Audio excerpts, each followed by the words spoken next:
Et on poursuit dans ce dernier quart d'heure de Smart Bourse cette semaine notre fil rouge avec les FinTech, les meilleurs FinTech de l'année, dans le sillage des trophées de l'innovation qui étaient organisés la semaine dernière par la Banque Postale Asset Management et sa filiale de gestion d'actifs Tocqueville Finance. Bismart a été partenaire de l'événement et nous recevons donc tout au long de cette semaine les 4 lauréats de ces trophées de l'innovation dédiés au monde des FinTech. C'est la FinTech coup de cœur du jury qui est avec nous aujourd'hui, et notamment sa présidente et fondatrice, Elena Maximovic, fondatrice de WeatherTradeNet. Bonsoir Elena. Bonsoir. Merci beaucoup d'être là. Vous êtes venu effectivement donc avec le trophée de la FinTech coup de cœur du jury 2022. Vous allez nous expliquer ce que fait WeatherTradeNet. Je précise en introduction, parce que votre résumé, votre CV est assez éloquent et va nous expliquer d'ailleurs, j'imagine, ce que vous faites avec WeatherTradeNet. Vous êtes PhD, docteur en géophysique, en climatologie. Vous êtes expert reviewer pour les rapports du GIEC, Elena, pour le dernier rapport du GIEC, il y a quelques mois à peine. Au mois de mars, la dernière partie. Ouais. Et donc, vous vous attaquez au sujet climatique, mais votre société est positionnée entre la deep tech, la climate tech, la fintech bien sûr, puisque c'était l'occasion de mettre en avant les fintech à l'occasion de ces trophées d'innovation, et l'insurtech. Que fait WeatherTradeNet et comment est-ce que WeatherTradeNet est né, Elena ? Très bien, merci beaucoup pour cette belle introduction.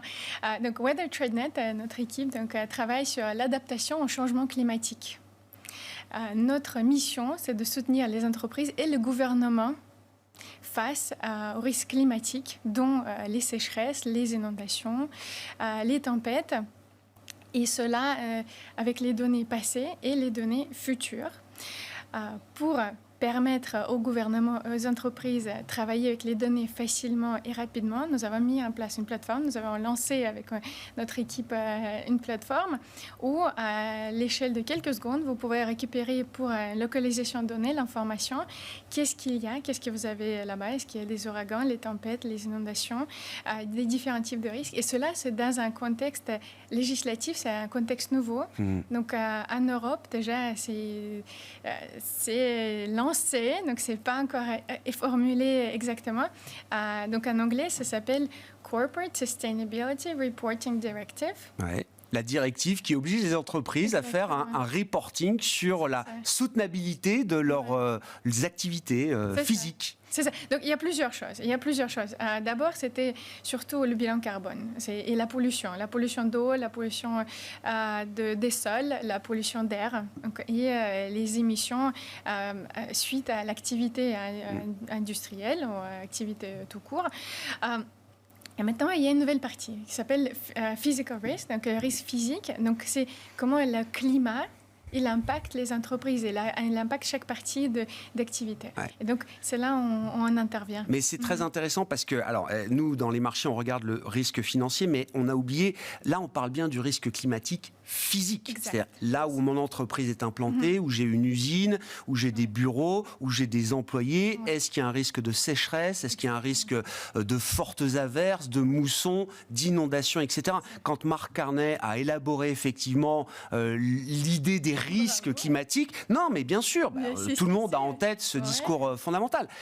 Il y a bien sûr le risque juridique, il y a le risque financier, mais avant ça, il y a même le risque physique. Et je crois qu'après l'été qu'on a vécu, on l'a tous expérimenté de manière plus ou moins proche aujourd'hui. Oui. Donc les zones climatiques se décalent, changent. Donc le réchauffement climatique, une manière standard de quantifier l'énergie retenue dans l'atmosphère, c'est les degrés. On dit 1,5 degré, 2 degrés. Réellement, dans l'atmosphère, donc, quand il y a plus d'énergie, il y a plus d'évaporation. Donc, on ne le sent pas forcément en termes de température. On le sent parce qu'il y a beaucoup plus d'évaporation et beaucoup plus de pluie. Et donc, l'évaporation, elle se passe dans une région, mais la précipitation, elle se passe dans une autre région. Donc, les modèles climatiques, donc en France, il y a 2 modèles. Donc, Institut Pierre-Simon Laplace, donc à Jussieu, donc avec les supercomputers, avec les capacités internationales c'est un leadership absolu. Donc, et donc à Toulouse, Centre national de recherche météo, donc deux modèles de référence. On utilise donc bien sûr ces données et c'est la meilleure qualité qu'on peut avoir aussi sur les données. Projection dans le futur. Donc on utilise les différents scénarios parce que on n'est pas exactement, on ne sait pas comment l'économie, les lois, comment elles vont être implémentées. Donc les modèles tournent avec plusieurs scénarios. Donc un scénario optimiste.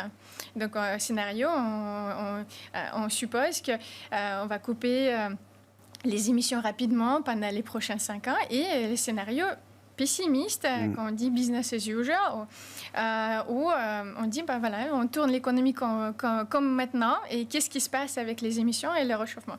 Donc les modèles fournissent ces données. Et nous, on va un tout petit peu plus loin, donc on va transformer les températures horaires précipitations en nombre de tempêtes, nombre d'inondations. Et c'est la valeur ajoutée. Et donc l'équipe, c'est des scientifiques aussi des centres de recherche. Donc on s'est organisé pour aider. Vous rendez les choses compréhensibles pour un chef d'entreprise qui doit prendre des décisions, lui, pour son activité et ses sites d'activité un peu partout dans le monde. Donc c'est l'idée, c'est presque une super app ou en tout cas un super site web, c'est ça, qui donne en temps réel mon risque physique, climatique en fonction de mes implantations un peu partout dans le monde. C'est des outils d'aide à la décision pour les entreprises et les États, vous le disiez, Hélène, sur quel type d'horizon de temps?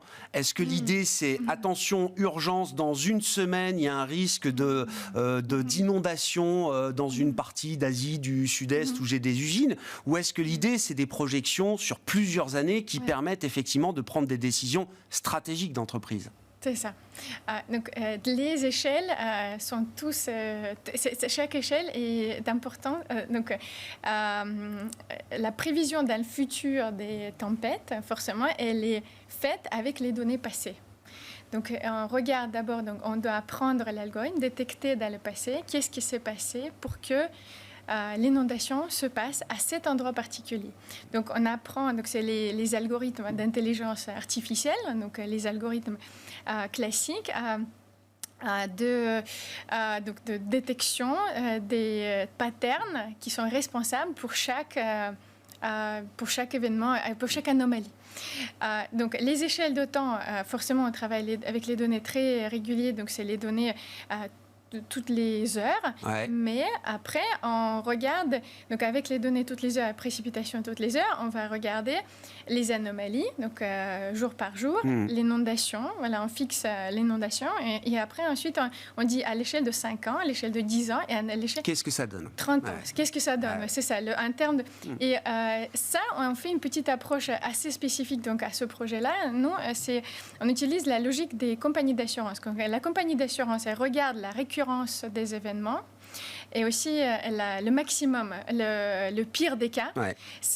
Donc la compagnie d'assurance, en regardant les séries, elle va presser l'assurance. Elle met un prix sur le risque, bien sûr. Et donc, on utilise leur logique pour expliquer aux clients, donc expliquer aux décideurs, la manière de percevoir le risque de cette manière, donc pour prendre les décisions. En termes de modèle d'activité et de déploiement de la solution, où est-ce que vous en êtes aujourd'hui, Léna? C'est une solution qui est opérationnelle, c'est une solution qui est déjà achetée par des entreprises, le déploiement est déjà en route? Oui, donc la plateforme est lancée donc, au mois de février. Nous avons travaillé pendant 1 an et demi sur l'équipe de 8 développeurs informatiques. Vous êtes moins de 10, c'est ça, chez Wesfarmnet. Donc, accumuler les données, créer les algorithmes, même si on avait déjà beaucoup d'algorithmes, mais il n'y a jamais assez. donc, forcément, on devait développer encore. Nous avons les clients payants et il y a des grandes entreprises d'audit, la Big Four.